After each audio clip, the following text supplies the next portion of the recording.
We'll start over. Sorry. Hey guys, we'll try this again. I guess my signal blew away or something. We're still live. It just gave me a notification that my live signal went away. So anyway, appreciate you guys tuning in there and bearing with us here. This is Matt Messer. He's from Cotton Gin Smokers, and he was just telling us all about himself. You mind starting that over again, Matt? That was ridiculous. I forgot what I said. Yeah, Yeah, no, you was we're just just telling us how you're doing there at the shop, what you're up to right now. yeah. Well, we've last week we had some near 100-degree weather, and talked to somebody from Austin, Texas yesterday, and they said they've been in the triple digits for the last 2 weeks. So I said I'll keep my under triple digit weather. Oh yeah, So today was in the 80s, but it's it's still not so hot in the much the shop. heat; it's that gosh darned humidity. Yeah, that's right. That's right. So, Um, it's crazy, but yeah, um, we're rocking and rolling. We've got a whole bunch of drums that we just picked up from Powder Coat today. cool. Get ready to ship those out next week, and I got a whole new load of drums coming in on Monday, and fire pits. We got offset cookers that we launched this year, and Hmm. man, those have been a lot of fun, and Yeah. I've really enjoyed the offset cookers and the challenge there. And appreciate your advice and counsel and help Yeah, I'm there for you, when I'm bro. stumped. You Frank, know you me, you man. realize I enjoy it. I would say you realize you were there for me the very first smoker we built. Yeah, I remember. You made part of the parts for it for that rotisserie. Yeah, thanks, dude. I appreciate that. Yeah, man, I love helping out. That's the thing, and my heart's always been out there for the guys that are trying to make a go of it. And it's really been cool to watch you come alive in your business and just, dude, I'm telling you, you're making an impact. It's really cool to watch it. From the Thanks, sidelines. man. Yeah. Thanks. It's crazy. So I'm sitting right now in my basement, in the exact spot where I drilled out my first drum smoker. So so I don't know if you remember how this played out, but we built that rotisserie in 2018, and we took it to Memphis in May, Yep. and had a booth there. Spent too much money having that booth there, and but made some good connections and built some Yeah. relationships that are still lasting today. Mhm. And uh, my partnership, there's three of us involved in that partnership, and one of the partners had to step out due to his job, and Mhm. so we wound up dissolving the company after a year. Mhm. And I was I was down and I was discouraged, and I felt like I let my financial investor down, um, and it was a I felt kind of like a failure. I know And that I feeling. remember talking to you on the phone not long after that, and you told me I'd made fun of drum smokers because I'd seen them at Memphis in May, and thought, man, these guys are cooking on trash cans. Yep. Uh, and we were talking on the phone that evening, and we were probably in our second hour of the conversation, and you said, Matt, I know you make fun of drum smokers, but don't knock it till you try it. Yep. And you challenged me to build a drum smoker, and I took you up on that challenge, and I still have that same number one drum smoker at the shop, and That's awesome. um, it still runs like a champ. And got 18 hours of cook time. My first cook on January, and it's high of 9 degrees and snow on the ground, and it was cold out when I got up that morning and started the fire. And but when I got Yep. 18 hours of cook time, I was like, you know what? I don't care if it looks like a trash can. I don't care if it looks like something from Twister, or some Dorothy Yeah, ad. But Dorothy, that's what they always say. yeah, I've gotten it all, man. I'm like, you know what? It don't matter. That thing cooks and it's fuel efficient, and let's roll with it. Yeah. So Yeah, for sure. it's been really cool to watch you come alive with that too, because like you didn't just like build a few drum smokers and sell them. I mean, you made an impact with your brand, and you started getting in front of the Steak Cook-Off Association, and just tell us kind of how that happened. How did you? That's really something, honestly. I think that would be really cool to hear from you, is because there's so many guys out there that watch us, pit builders and stuff like that, that are trying to get their start, and they just don't really understand how to make that first connection, how to get that hit. And you've been able to do that through your networking and through social media and stuff like that, and just some of the risks that you took. I'd like to hear you talk about that a little bit. Yeah. There's some key ingredients there, like any recipe, but recipe for business, and um, relationships is the biggest thing. Obviously, um, I've had mentors around me, yourself and several others that have coached and invested their time into me, and I would say that's the number one thing, is build relationships and hang on to those relationships, and that's one of the biggest thing that I didn't grow up in the barbecue community. I grew up in Texas eating barbecue, but I didn't grow up in the competition community or the pit building community or any of that. And that's the one thing within like barbecue and SCA, like it's just a tight knit family, Hmm. and that's been the coolest thing. So yeah, everybody's got their secrets and stuff, but I even regarding the secrets, yeah, people were there to compete, but I've been to some of these competitions, and I've seen professional cooks bring somebody else in that's competing against them and take them in under their wing and coach them and help them, and wanting to see them be successful. Yep. And so that's been the cool thing. And then Sonny Moberg, I don't know Sonny. I've got a lot of respect for him. I made fun of him one time on Facebook a couple of years ago. He had posted a picture, and he was standing on top of one of his offsets in his shop, and he had his dog either sitting on the ground or sitting up there on the tank. I can't remember, but he was sitting up there and posing, and so I saw that, and I told my wife, I said, this is when I was sitting right where we're sitting right now, drilling holes in this exact spot. I said, let's go outside. I need you to take a picture of me. So we take a drum out there, and I carefully climbed up on top of a 55-gallon drum and stood there, and I got our farm cat and stuck it down there at the bottom and to tag Sonny in the picture, and I he got a remember kick that. out of it. He That's got a pretty hilarious. Yeah. fun. You got a kick out of that, but that's the thing. Just being able to do stuff like that and have fun with it, but um, the respect for people, and for each other that's out there, whether you're cooking or building pits, it's incredible, and um, I wouldn't trade that for anything. And Oh yeah, for sure. so Yeah. that's the number one thing. That's the first thing that, and I've always been a networker since I was a little kid. Just I stayed in touch with people from high school, years after I was out of high school. Obviously getting married and having kids changes some of that, but um, Hmm. so that kind of came naturally to me, just to jump in and build relationships with people, and become friends with folks, um, and just Hmm. take each day at a time. Yeah. Um, Yeah.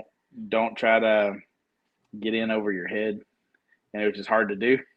That's right. And I know you pulled the reins back on me a couple times. Been like, hey, now, easy. uh, Yeah. Yeah.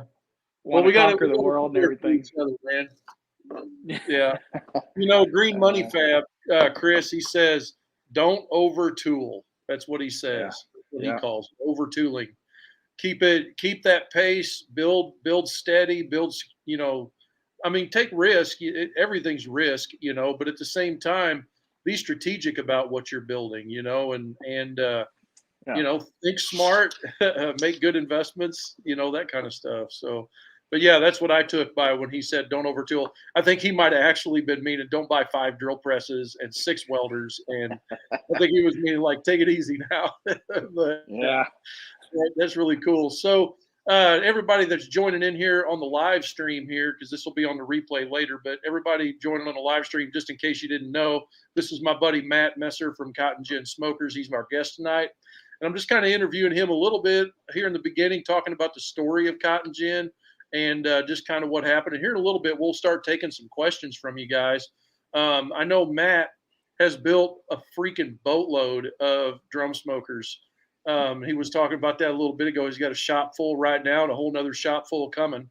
So kind of tell us a little bit about like where it started. You started getting into it. Where was that moment where you feel like you really started getting that steam rolling? Like, what was the deal that happened, or what was the significant thing that happened when your magic started happening and the name started going? I think that started when I picked up some brand ambassadors and invited a team of people to come on board with me. And I've been very. I was not a social media guru by any means. I had a Facebook account like anybody else, but I wasn't on Instagram. I didn't do TikTok dances or any of that. And I my first year doing it, man, when I started posting stuff on Instagram, I mean, I remember I had some 20-year-old kids that came up to me that I worked with at the time, and they said, Matt, we want to talk to you. And about 5 of them pinned me down and said, we like you. We like what you're doing and trying to do, but we need to talk about your social media account. It sucks. Yeah. And it looks like you just go to barbecue restaurants and you like barbecue restaurants, and it doesn't look like you build smokers. And they started talking to me about social media algorithms and whatnot. And so I started making some changes and some tweaks there and started getting some traction. And then all of a sudden you had person after person, messaging me, hey, can I be a ambassador? Can I be an influencer? Can I have a free smoker? And and I mean, I could tell you there was a season where it was just like raining in, and I'm like, I was getting more requests for free smokers than I was customers. And I said, you know what? I appreciate that. That means a lot that people want to represent my brand, and but I'm going to say no to everybody right now. And I turned everybody down that first year. And I said, I'm not, I need to learn the system. I need to learn how influencer marketing works. And so I did, and I watched and I learned and observed. And so then we slowly started to build a team. And that's when things took off. I sold 20 smokers in one week that I launched 3 new team members, and Wow. I couldn't believe it. I was just like floored. And I was down in Memphis at my mom's house, and that's all I could do was just sit there and take orders. I couldn't believe what was happening. Yeah. And so that was like the first like push, and gave me some motivation and stuff. And then you hit seasons, and then there was like a month where I didn't sell anything. And then I got, I was like, well, crap, how am I going to pay the bills on, so yeah, it kind of came in waves, but that was the first initial push. And then social media started growing, and, I remember hitting 500 followers and going, man, I just was so excited. And I could have been more thrilled. Then I hit 1,000. And then I creeped up to 1,500, and then slowly hit 2,000, and and I got in some trouble, some hot water with my wife, because she felt like I was always on the phone, and I know what you mean. I was, and that's another thing that somebody that's doing this, when you're trying to build a business, there's sacrifices that have to happen. But don't sacrifice the things that are important to you. Yep. And I read a book that you told me about. And you read a book I told you about? That's scary, dude. I know you recommended the book to me, and what was it? Do you remember? Well, yeah, you told me not to tell anybody. So go ahead and tell everybody. It's a book called Profit First. And Yeah. Dude, that book will wreck your mind. I listened to it all the I'll way put it back in from the chat. St. Louis, and it's I want to go back through it again, but I've may have told a couple people about it, so sorry about that. I do But it almost just everybody, dude. it's such a good book, and but one thing he talks about in there is he addresses entrepreneurs and and how we sometimes create a monster and become a slave to that monster. And I was doing that exact Flap thing. harder. Say it again. That's what he says. Flap harder. That's what it feels Yeah, like. Flap harder. yeah, exactly. And the only thing that was flapping was the skin under my arms, and uh, Yeah. but I was sacrificing my family, and you know, but I was working a full-time job. I was drilling holes in the evenings after the kids went to bed. I was drilling holes and painting on the weekends, and it was brutal for a little while. And things started to change. COVID hit.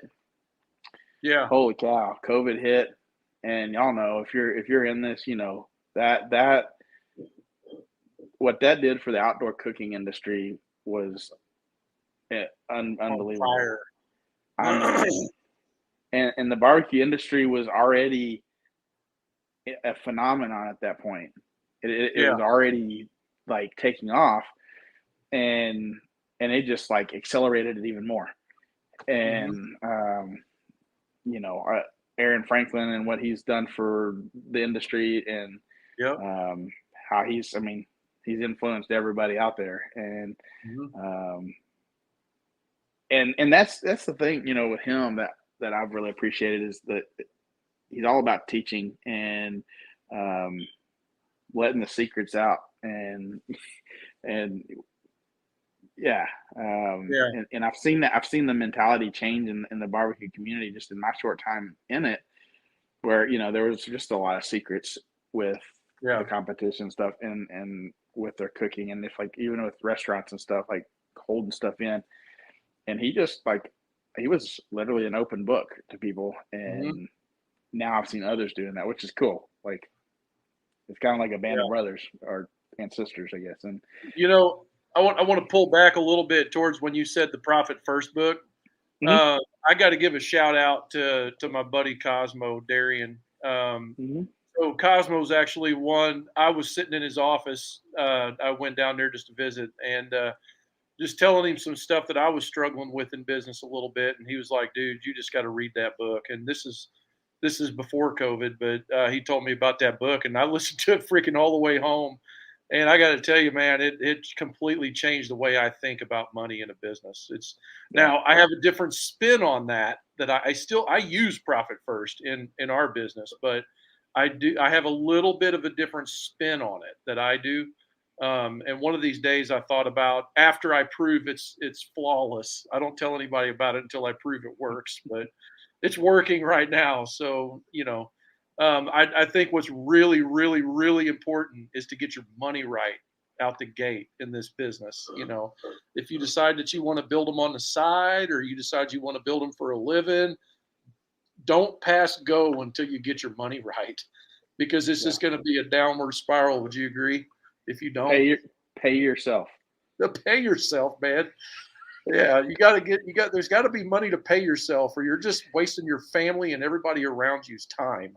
Yeah, if you don't pay yourself, even in the very beginning, take that portion for owner pay and that portion for profit, and make sure it's there, because if not, you're gonna really destroy your family and your marriage, because your wife will begin to resent you're spending hours doing this hobby job, whatever, and we're not seeing any ROI out of it. Yeah, she doesn't feel it. All she feels No. is you're gone, Yep. Yep. or you're in Yep. that shop. You Yep. know that and So that's so. Would you say that like as far as now, I'd like to take some questions here in a little bit. We got a few more minutes here till I do that. So guys, start dropping questions in the chat if you got any questions for Matt, just about the drum smokers or just anything.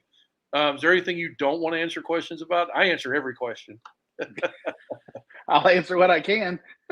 All right, I cool. might plead the fifth on a couple, but I don't know. We'll see. All right, we'll see what happens. So, but anyway, what would you say like the future looks like for pit building as far as from your perspective? Because I'll just give you a little background why I asked the question.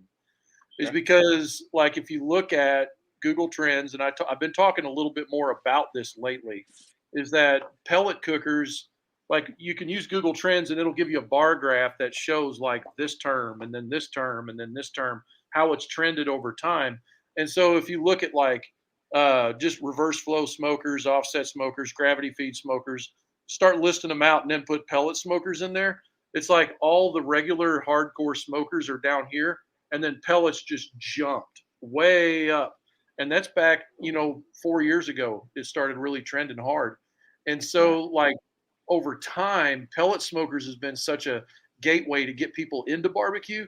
And now you've got all of this other stuff down here that now all the pellet guys are getting like whatever curious, gravity feed curious, drum smoker curious, stick burner curious. So kind of give me your perspective on that if you've thought about that much. I, I've thought about not exactly that, but yeah, a little bit. Um, I think we're gonna. I think we're gonna see. I think we're gonna see a big influx of people returning to the offset cookers and Mm-hmm. drum cookers and cooking with real charcoal and wood and because there is something about sitting around an offset cooker and babying that fire. Yeah. And I think I don't want to sound, but as the man in me, like I love fire. Ugh, The caveman. Or, give a good Tim Allen grunt there, and yeah. I something just attracts us to fire, and um, you sit there and stare at a fire all night long around a fire pit. Yeah. So there's something that draws people to that. So I think we're gonna start seeing, like you said, hey, I'm thankful for pellet cookers if that's what happens. It's Yeah. drawing people in that weren't in the industry or weren't smoking meat, That and need now they that are. flat sticks. Right, right, Yeah. and the technology thing, I can't sit here and deny that people that cook with pellet cookers don't know how to cook. I've seen and eaten some Make some fantastic dang food good out of it. food. Yeah, and so I've made fun of pellet cookers before, just like I did drum smokers. But I've got my respect But for it's just people a that. marketing thing. Yeah, yeah, yeah. It is. Yeah, yeah, it is. So the thing is that what I started to kind of think about though is because the influx, like look at lead times, and I mean Dino Dan and I've talked about this a little bit too recently in his offset smokers group. Which, by the way, if you have a minute to go over there, join that group because I give away a weekly gift certificate to a barbecue store in Dan's group. So hop on over there. He has weekly giveaways, weekly contests, whatever. I've got 5 left of this series. So anyway, offset smokers on Facebook. But what I was going to tell you is that it looks like the bubble, like everybody was in the pellets and stuff like that, and then all of a sudden now those guys are getting curious, and all of us guys over here chilling out making offsets and stuff are like not ready for the surge of business because like now there's all these guys that have really huge timelines, like they're way booked out. I don't know how far you're booked out, but like on stick burners and stuff, the average is at least 1 year. Some guys are Yeah, even more than that, you know. yeah, And so I just didn't know if maybe you were experiencing that same phenomenon or not. yeah. We've seen a big pickup in the drums, and we've set some processes in place to help decrease our lead time. Hmm. Um, but we're not quite there, but we're yeah, once this new load comes in next week, there's going to be a light switch that gets flipped. So get ready. But yeah, and as far as the offsets, we just launched them. So I mean, this year, so we don't have a year lead time. Mm-hmm. Wink, wink, nudge, nudge. Anybody that's needing that offset, we can get it done a little quicker. But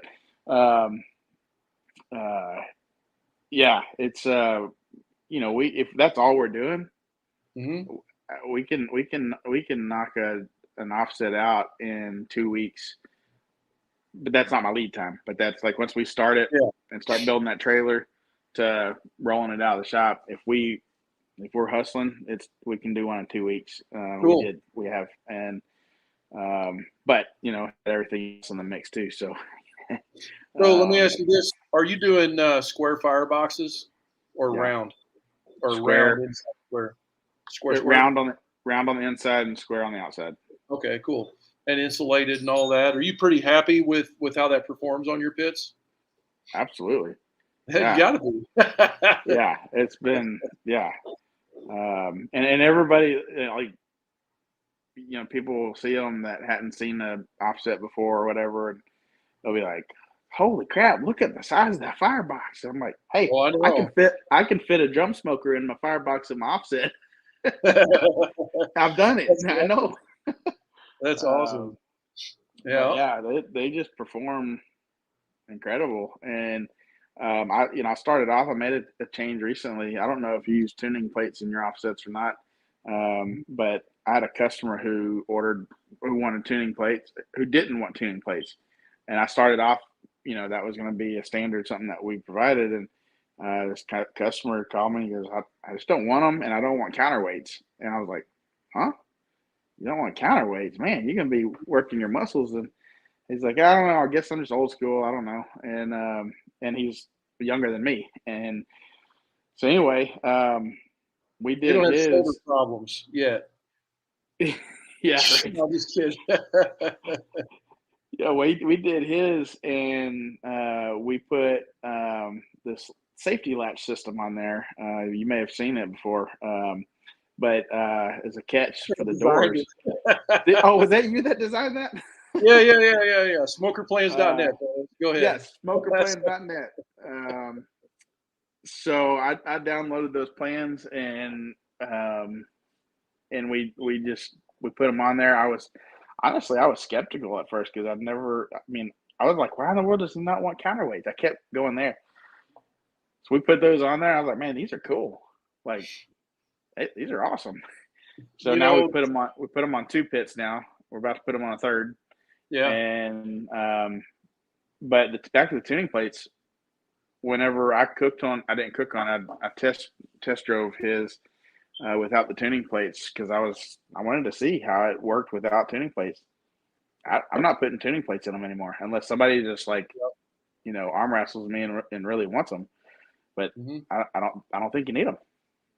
Yeah, wide open is fun, man. I love cooking wide open. I did a podcast here a while back, the difference between reverse flow and offset smokers, and I covered both kinds of offset smokers and reverse flows in there. You can actually see that podcast on here on YouTube, or you can go to smokerplans.net. It's right at the top of the page. But yeah, my favorite style of cooking is that wide open offset anymore. I'm kind of reverting back. It's a little more energy to run that pit, and you got to really think on your feet, to adjust it sometimes. But man, when you know how to run that pit, it is like stellar. It's just awesome, in my opinion. Yeah. Here's we got some comments here I want to run through here. Dale says, "Hey, you're Dale Wetzel. Junior. His name is Junior. Junior, okay." Junior, DJ get to work. Scott Allen says, "Great book." He's talking about Profit First. If you guys didn't see that, Matt was a super fan of that book, and so am I. And he also says pellet smokers are the gateway drug to barbecue. I agree. That's pretty funny right there. Richard Wyatt on YouTube. He says he's got a question here. And I think you kind of do the same thing I do anymore, but in what Tom does and different guys. But I'm working on my cook chamber doors, and the right side moved pretty good. which he probably means like it's sprung out like pretty Yeah. good. Can you please give me some tips on how to straighten it out? I do have a porta power because I always say porta power. But go ahead. What do you think, Matt? What do you guys do? Do you have any tricks up your Um, sleeve? well, we start off with, so we'll cut the doors but leave the corners in the middle, and then we put our hinges on, and then we cut the opening for the firebox, and then we crawl up inside there and put our braces in. Yeah. And but I've even had one that sprung a little bit, even though it had a brace in there. Yeah. And so we had to cut the brace, and just I had one. It was 1,000-gallon pit that we cut down to 750 recently, and the one of the doors sprung, and I mean, I was like, holy cow, how are we going to even get rid of that? And one of the guys that he's 80 years old, he comes up there and he created this crank, and he cranked that sucker. I mean, that whole corner. I thought he was going to like torque it the other way. I mean, that sucker was just way up inside there, and we left it for a little while, and then he backed it off, and it had come in some. Then he cranked it back in even more. I'm like, dude, you're gonna like fold this metal in half. And Yeah. but by the time we were done with it, that door fit perfect. And Yeah. but yeah, you have to, like, you weld a piece onto the bot, like below the door, and then you have a threaded piece, and you just crank it and crank it and crank it, and it's pushing up against that corner. And then you have another piece on the other side that holds that in place, so that one doesn't go in, and it worked. So, Yeah. So you guys are doing kind of what I've heard some other guys say is you're putting your braces in before you knock the corners out in an event that everything is still tight, together. So do you put one on the cook chamber side and the door side so the tank don't flatten out? Because I've had the tanks flatten out and the door would stay nice. no, I haven't had that happen yet, but I see what you're saying. Put that in your Yeah, pocket. Put it on both yeah, sides. But okay, yeah, yeah, Richard, as far as what I do, yeah, you know me, Porta Power, I'm a super fan all the way. I tend to go ahead and try to pull the door back. If it's sprung open and flattened out, I pull it back in, and then we either put like a gusset in there or we'll tie a piece of rod across that spot, round bar, whatever. And if you put everything back together and it springs open still yet, you can do like a wedge between your piece of round bar and the inner panel of the door, and you can push out on that a little bit and then put a little piece across it like that just to bridge that and give it some strength, and that'll kind of hold it out. And then also likewise, sometimes where the porta power comes in, you got to really give it hell pushing on the inside of that tank and in a certain spot to spread the tank out to match the door.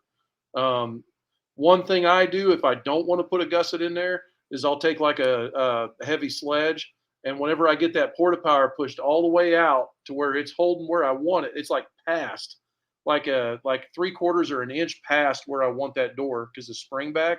I'll take and hit that with a sledgehammer right on the top of that porta power, and I don't know what it does, but it kind of does something to the molecular structure of that metal. It like resets the memory, and so whenever that lets off that porta power, it won't spring back as much. So anyway, you just got to kind of play with that a little bit. That's what I do. good.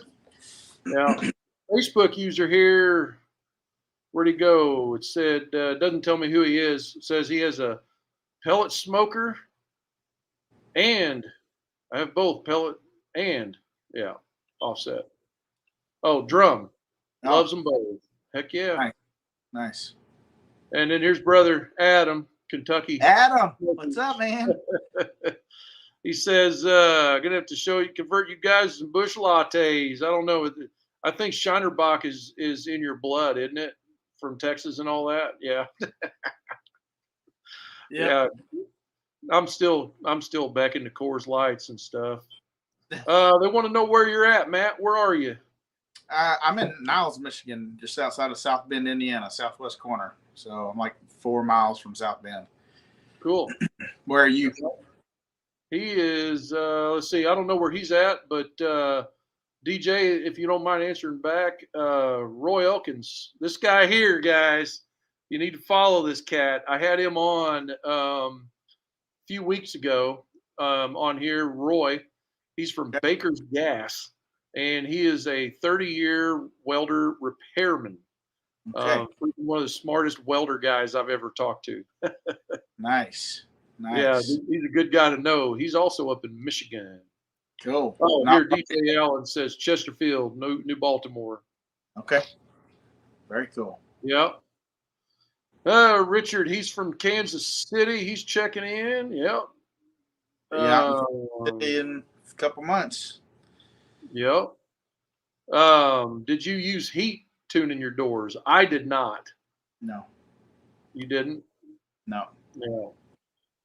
Let's see here. Thank you very much. I appreciate it. I bet this is Paul Shirley because it says, "Hey, Frank, Ross, and Tyler said to say hello to you." Hello, everybody from Shirley's. Appreciate you guys. Makes some Um, hits. yeah, Matt, they want to know what Roy wants to know what kind of welder you prefer, and I think I already know the answer to that question. But go ahead. I've got a yellow one. ESOB.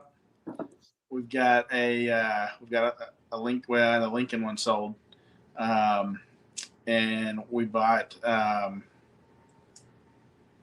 guy that works with me, he has one an Eastwood that he had when he came, and then we actually just bought Kickstarter for Yes Welder, Oh, and cool.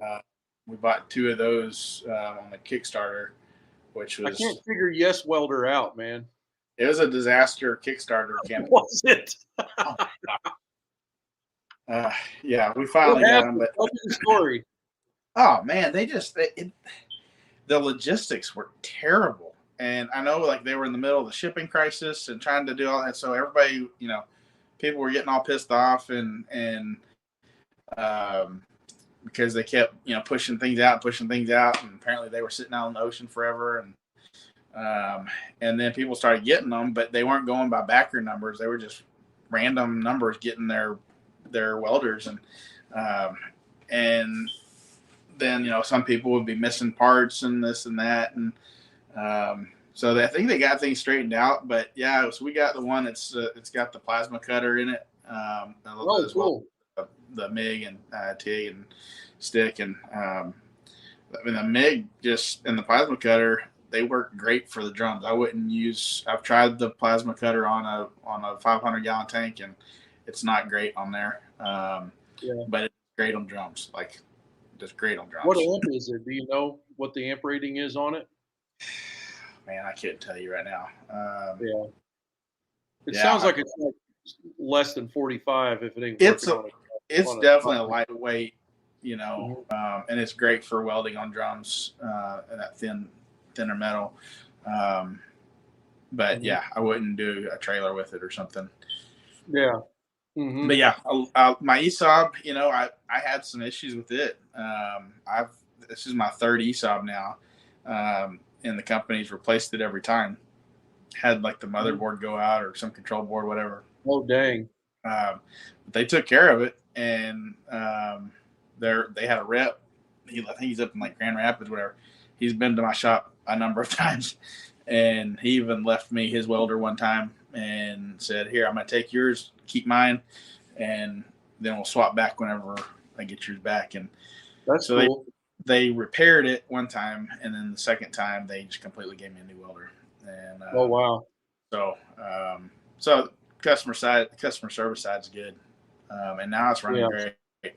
So What do you think was the deal? Was it factory deal or was it something that happened in the environment? I don't know. No, it wasn't anything that happened here. It just started just acting like it was didn't have gas, but it would have a full tank of gas, um, and then it would get like shoot off a really hot flame and off the end of the torch, and I couldn't get it to stop doing that. And Mhm.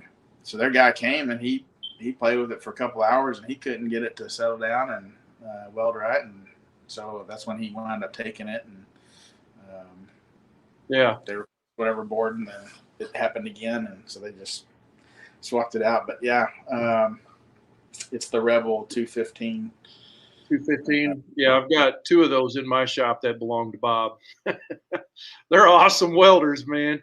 But Oh I tell yeah, you what, I want to try. I can't remember the name of it. I'm gonna screw it up, but I'm just gonna say what I think it is. It's like a Pro Max or something like that, or Profax or something like that. okay. But the guys, whenever ESOP bought Thermal Dynamics, the guys that came up with the Rebel multi-purpose and all that, the not the Rebel but the Tweako version, Yeah. because it used to be thermodynamics, Tweako, all that. Right. The guys that came up with that welder, when yeah, Profax is what Roy says. He knows what it is.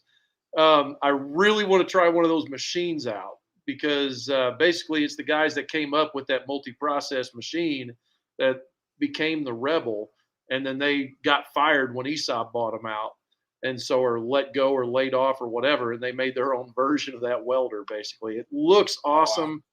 I've seen a demo unit at the local welding shop here in Rolla in our town there called Ozark Gas. They've got a demo model on the floor. If it's the same price as an ESOP, pretty much in the same class, but I don't know. Maybe I can get some feedback on that if anybody knows of one. But here's a question for you right here, Matt.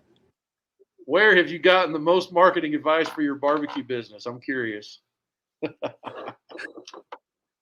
Uh, well, I've gotten a lot of it from Frank Cox over the years, Oh, you have a lot.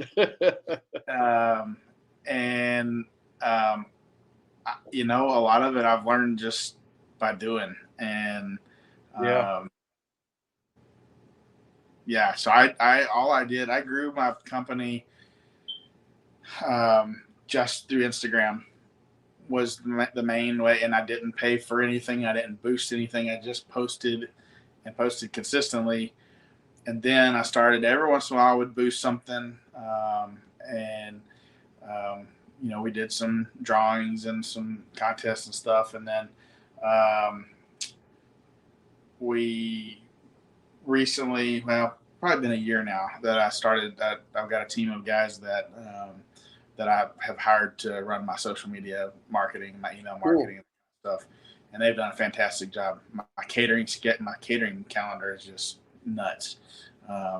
They took that over as well, and I've been thoroughly impressed. So if anybody needs anybody, I'd be glad to recommend them. Referral.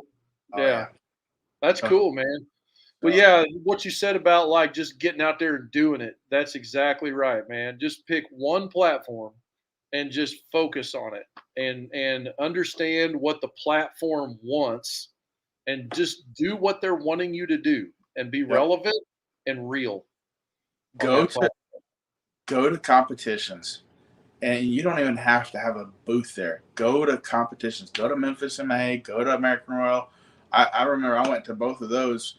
Well, Memphis in May, we spent a butt ton of money, as I mentioned earlier, having our booth there. I was like, if we're gonna do it, we're gonna do it right, and we're gonna, and I didn't know what doing it right was then. And but we probably spent $40,000 just to be at Memphis in May that year, and did not. The ROI was not. I mean, it's trickled down from there, but I went to American Royal after that, and I did not have a booth.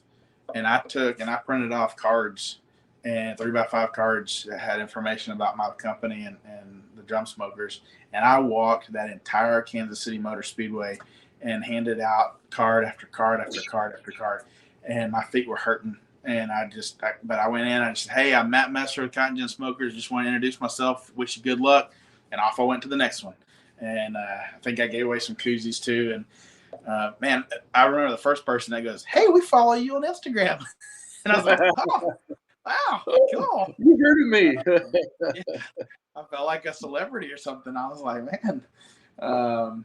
But yeah, and but I built some relationships just through doing that. I met Matt Pittman there, and him and I become friends. Met Diva Q, met some of the others, and they're normal people. And Yep.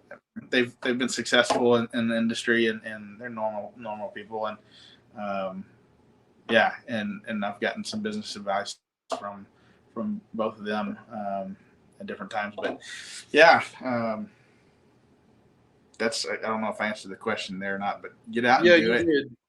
I'll Build. I'll tell I'll add this. If you choose to go to the American Royal to hand out cards, et cetera, et cetera, et cetera, get to know people, shake hands with Chris Lilly, whoever you're going to talk to, don't do it in Hey Dudes. Just a word of advice, because like a buddy of mine wore Hey Dudes the whole time. He chased me all over the Royal, Oh, and he got some bad blisters on his feet. So I don't wear wore Hey I, Dudes. I wore cowboy. That's what I I wear. wore cowboy. Cowboy boots. They don't hurt. My feet. I guess they were ones I've been wearing for a while because my feet were killing me when I got done with that. But Yeah, yeah. uh, Well, hey, seriously though, I'm gonna put this up on the screen. I just posted a comment here. Um, so seriously, guys, like the NBBQA is like if you're in a barbecue related business, you cannot afford not to be a member of the NBBQA, even on a personal membership. I went to the event this year in Fort Worth, Texas, and I just got my brain blown. I was hanging out with Meathead from Amazing Ribs. I was sitting at the same table with those guys. We're talking about like that's the number one barbecue website on the internet still to this day, you know. And you're talking to guys that have been doing this a lot longer than I have, and a lot longer than any of these other guys are. And if you're new and you want to get in the right room, I highly recommend the NBBQA. Just go to their website, see what it takes to sign up. That's when you're going to find out when the next event is. But they've got these really cool things. I can't remember what they call them. I think they call them STIGs or something, but it's like special interest groups or SIGs, special interest groups, and there's all kinds of business related information in those groups. It's usually like live streams or videos or whatever that they've republished, but also they just opened up their commerce thing. I can't remember what they're calling it. I think they're calling it commerce or something like that. But it's basically their business help you out. Like if you need help with something in business, with your barbecue business, you can contact them through that deal. And those guys, Kel and all them guys that are in there, will help hook you up. Make sure in, Kel, yeah, Kel Phelps, yeah, he is heck of a guy. solid dude. Yeah. Yeah. So this organization's been around since the 90s, early 90s. And so I highly recommend be a member of that. And you'll get in a room full of guys like Matt and other guys that have been there and done that and have great advice. So, Are you uh, going? Are you going in August? is there one in August? I didn't know. I'm here. I'm floating it up, and I know I'm a member on the high level, and I didn't even know because I Yeah, don't get my email. Big Dan's place out in Pennsylvania. Yeah, There's, I'll have to be there if I can pull it off. I'll be there. Yeah, for sure. Yeah, I need to look. Let's see. One more question here from Roy. He's asking what your choice for plasma cutters is. well, we the guy that there's a guy that works with me. His name's Dale, not the one that was on here, but Dale You have Dandre. Dale squared. There's two. Yeah, there's two Dales that work for me, and so we call one of them Junior. But yeah, he has one, and I believe it's an Eastwood. Mm-hmm. I'm not 100% sure. And then I just bought a plasma table, a Kawiki Aronson 5x10 table that's supposed to get here middle of next month, and that's going to have a hypertherm. Uh-oh. Did you lock up? Oh, man. Guys, can you hear me in the chat there? Looks There you like I are. lost Matt for some There, reason. There he is. You're yeah. back. I heard So, that he had hypertherm, and then I lost you. yeah, so that's going to have a hypertherm 45 with it. So, yeah, I'm anxious to try that out. Mm-hmm. Yeah, so my choice, I've used them all. I prefer hypertherm overall. I used to not, But the reason I went ahead and changed my mind is because they changed their consumables out now. Their drag tips on the older hypertherms, because I've had like one, two, three, I've had at least three hypertherm PowerMax 45s. One with a mechanized torch, and then two with hand consumables. But and I had an 85. I've had a lot of hypertherms.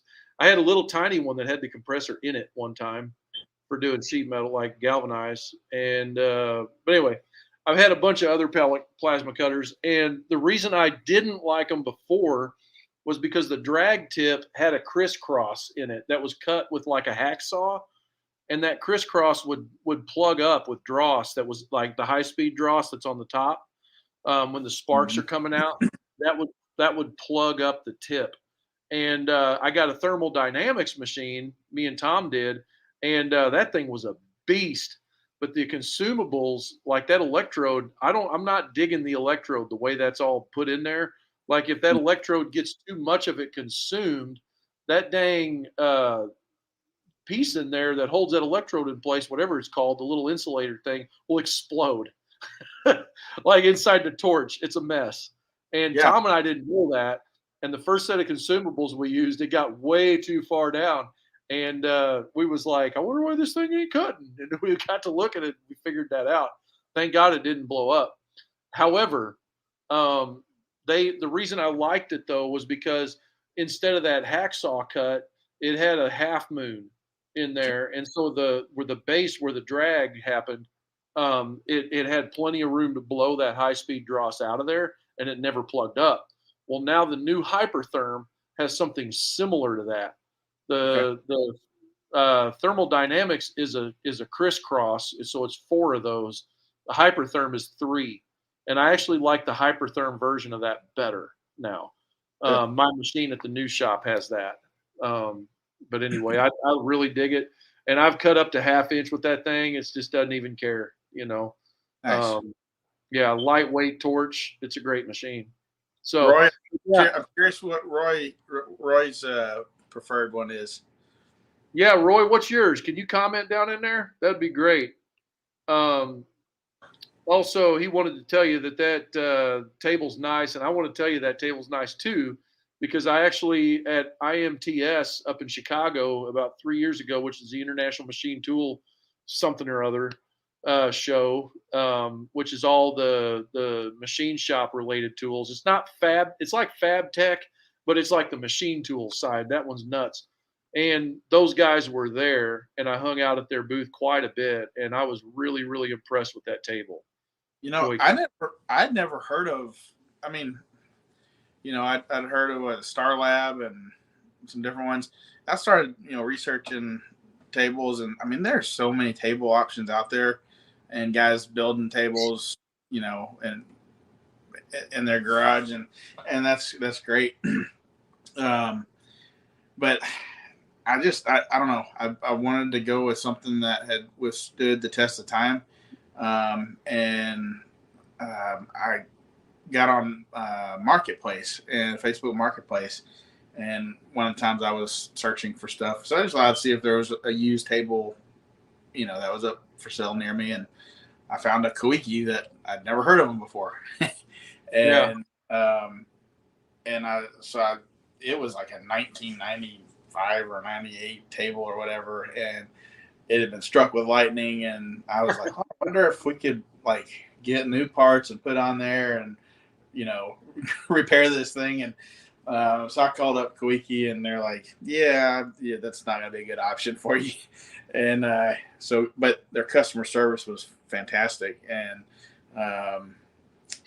so their guy's gonna come out here, and he's gonna spend 2 days here at my shop training us and getting us set up. That's and everything. awesome. So I've What already you started dropped on that table? Do you mind me asking what you dropped on that table? 40. 40? Okay. Yeah, that's an upper end table then. Yeah, you got the Yeah. good stuff.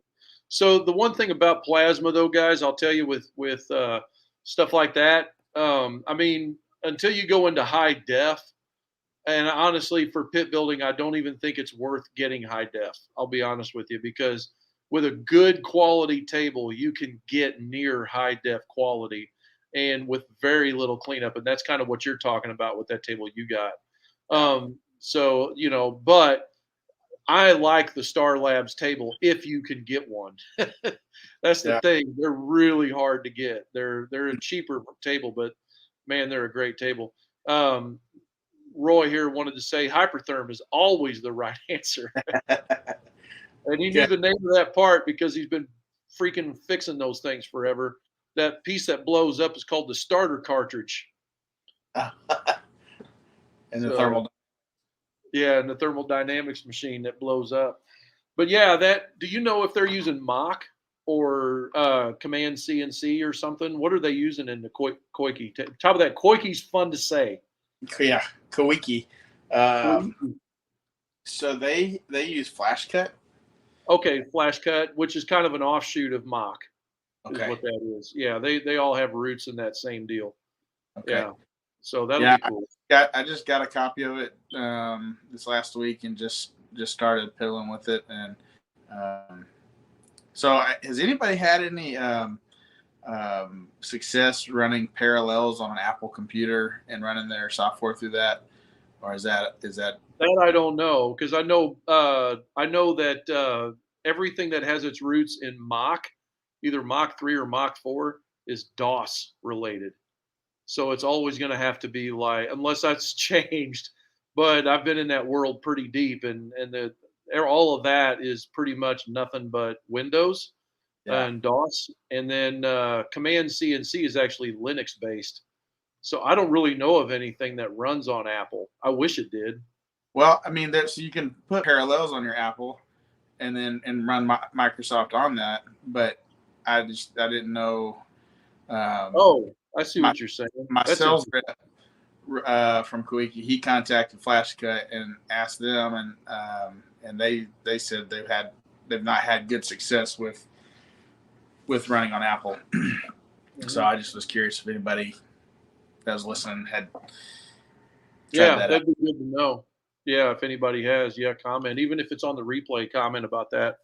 Yep. So, well, Matt, dude, I tell you what, it's been a blast having you on here. I'm Yeah, man. super glad. I wanted to have you on for a while now, so we'll have to circle back around here, and Yeah. after you get your table running, and just see kind of how that impacts your business.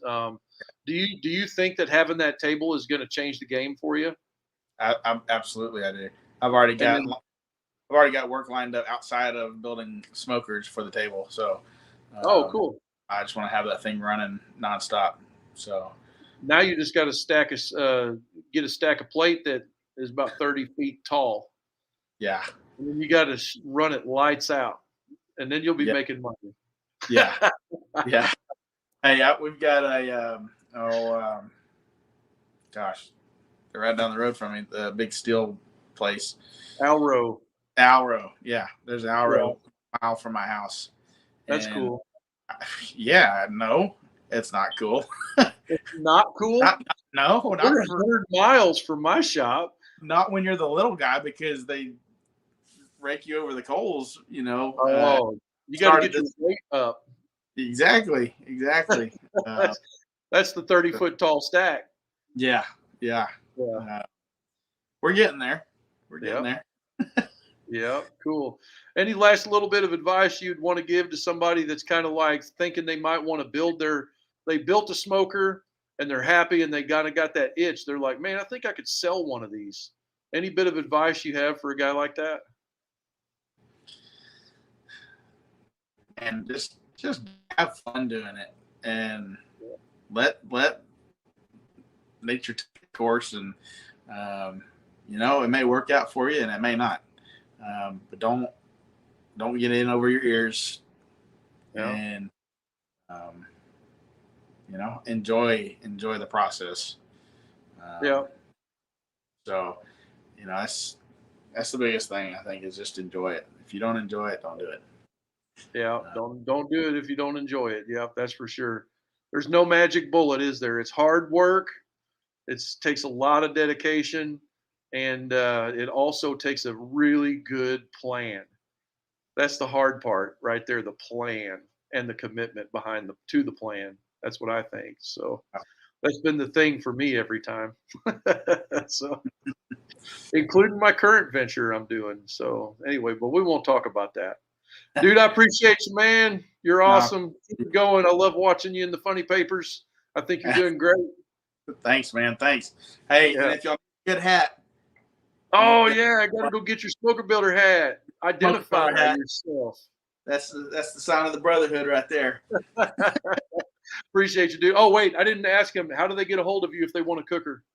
Yeah, you can go on my website, cottongensmokers.com. Track us on social media. We're on Instagram at cottongensmokers.